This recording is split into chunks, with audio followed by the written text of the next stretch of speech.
това видео ще разгледаме кои породи кучета хъркат. Преди да ви запознаем с хъркащите породи кучета, моля да харесате видеото и да натиснете бутона Subscribe. Така ще ни стимулирате да създаваме още интересни теми и видеа, свързани с забавната страна на животните. Хъркането при някои породи кучета е нормално. Може да хърка не само партньорът ви, но и вашия домашен любимец. Хъркат както някои кучета, така и някои породи котки.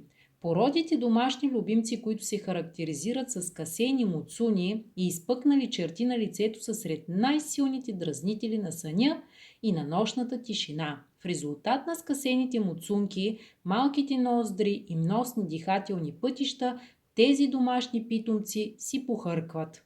Едни от най-известните хъркащи кучета са от следните породи. Нека да започнем с мопс. Така класацията започва. На следващо място посочваме френски английски булдог. Следваща в класацията по хъркане е породата бостънски териер. Достойно място в този списък заемат, разбира се, и пекинезите. Но не на последно място трябва да се спомене и породата шицу.